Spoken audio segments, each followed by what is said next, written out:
Hello friends, मैं मोहम्मद शाहज़ेब आपका स्वागत करता हूं आपके अपने यूट्यूब चैनल पीपल मास्टर पर।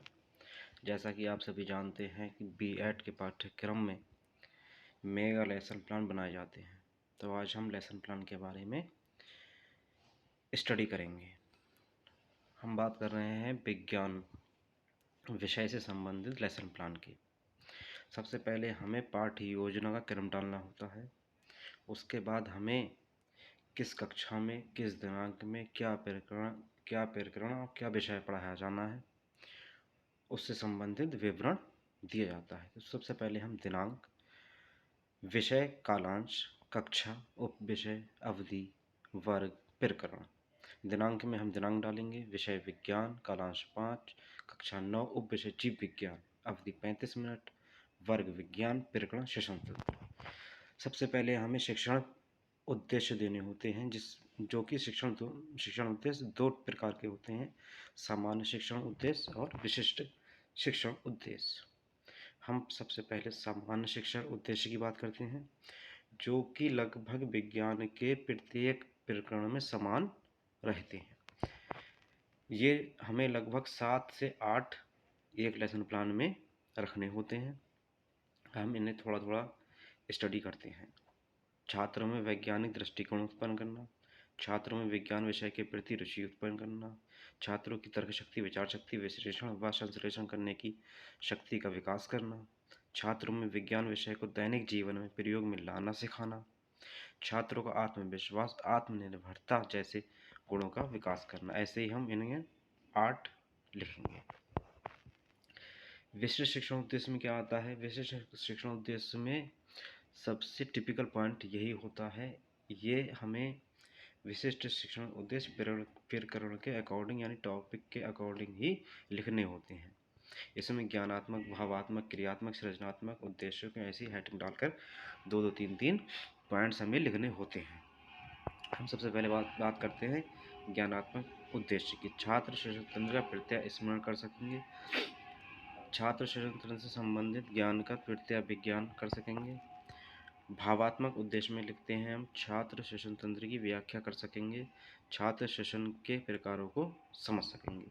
क्रियात्मक उद्देश्य, छात्र शिक्षण प्रक्रिया को विश्लेषित कर सकेंगे, छात्र शिक्षण तंत्र को सुनिश्चित कर सकेंगे।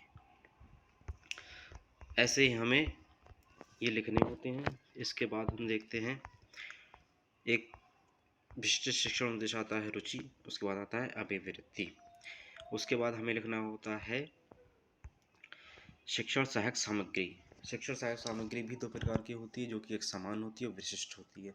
सामान्य शिक्षण सहायक सामग्री में हमें चौक होता है, बोर्ड होता है, श्यामपट्ट होता है, जो कि श्यामपट्ट, लपेट श्यामपट्ट या लपेट श्यामपट्ट, व्हाइट बोर्ड या ब्लैक बोर्ड या ग्रीन बोर्ड हो सकता है।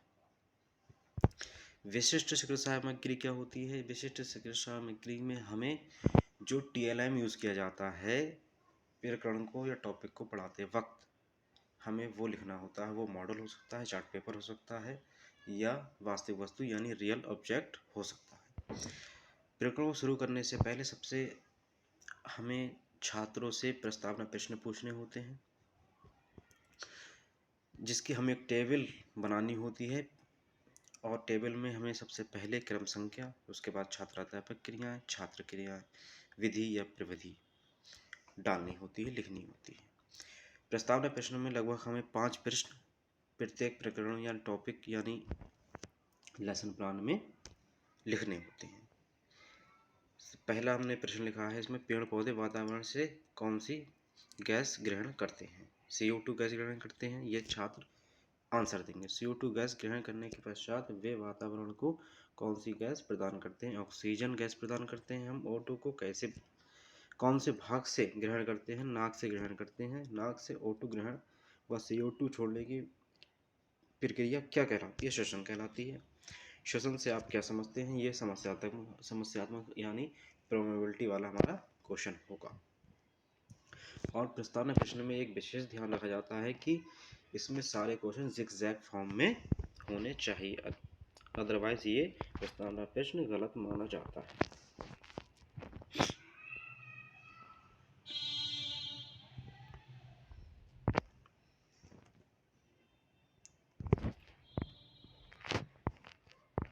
उसके बाद प्रश्नात्मक प्रश्न पूछने के बाद हमें उद्देश्य कथन लिखना होता है कि हमारे पाठ्य योजना का उद्देश्य क्या है।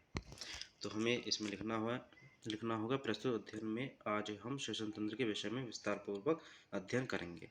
प्रस्तुतिकरण क्या होता है? प्रस्तुतिकरण वो होता है जो हमने प्रकरण या टॉपिक तैयार किया है उसे हमें किस तरह से रिप्रेजेंट करना है स्टूडेंट्स के सामने। तो हमें इसमें पॉइंट वाइज लिखना होगा और लेसन प्लान को कंप्लीट करते हुए आगे बढ़ना होगा। प्रस्तुतिकरण प्रकरण में आज हम निम्न बिंदुओं का विस्तार पूर्वक अध्ययन करेंगे। श्वसन की क्रियाविधि, अन्य जंतुओं में श्वसन। हम अपने पेज को जिस पर हम लेसन प्लान लिख रहे हैं उसे हम 6 भागों में अपने ज़रूरत के हिसाब से डिवाइड कर लेते हैं। सबसे पहला हमारा कॉलम आता है क्रम संख्या, शिक्षण बिंदु, छात्र अध्यापक क्रिया, छात्र क्रियाएं, विधि या प्रविधि, श्यामपट्ट कार्य। क्रम संख्या को हम छोटा कॉलम रखते हैं, शिक्षण बिंदु को हम छोटा कॉलम रखते हैं, लेकिन जब हम छात्र अध्यापक क्रिया की बात करते हैं तो हमें ये थोड़ा चौड़ा कॉलम रखना पड़ता है। छात्र क्रियाएं का भी थोड़ा चौड़ा कॉलम रखना पड़ता है। विधि या प्रविधि और श्यामपट्ट कार्य का हम कॉलम पतला रखते हैं। हम अपने टॉपिक को पढ़ाने से पहले विकासात्मक प्रश्न पूछते हैं जो कि 2 पूछने चाहिए। और पहला प्रश्न वो होना चाहिए जो हमें इंट्रोडक्टरी यानी प्रस्तावना प्रश्न पूछा है, और दूसरा प्रश्न वो होना चाहिए जो हमारे शिक्षण बिंदु को स्पष्ट करता हो। जैसे कि हमने इसमें पूछा हुआ है O2 ग्रहण करने व CO2 छोड़ने की प्रक्रिया क्या कहलाती है? श्वसन कहलाती है। श्वसन से आप क्या समझते हैं या श्वसन से क्या तात्पर्य है? अस्पष्ट उत्तर। इसका ये मतलब होता है कि हम श्वसन को ही पढ़ाने वाले हैं, यानी स्टडी जो हम करेंगे आज वो श्वसन से संबंधित है। फिर हम अपनी बात को, अपने प्रकरण को समझाना, एक्सप्लेन करना शुरू करेंगे। श्वसन का अर्थ हम बताएंगे, और जो हमारा छात्र क्रियाएं हैं उसमें छात्र ध्यान पूर्वक सुनेंगे व समझेंगे।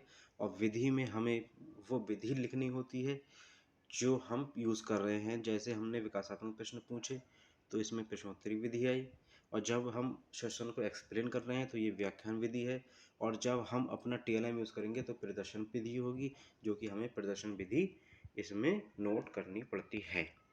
आगे चलते हैं आगे पेज पर। ये हमारा श्यामपट्ट कार्य है। इस तरीके से हमें श्यामपट्ट कार्य भी इंक्लूड करना होता है, ये लगाना होता है। और जब हम अपना शिक्षण बिंदु कंप्लीट कर लेंगे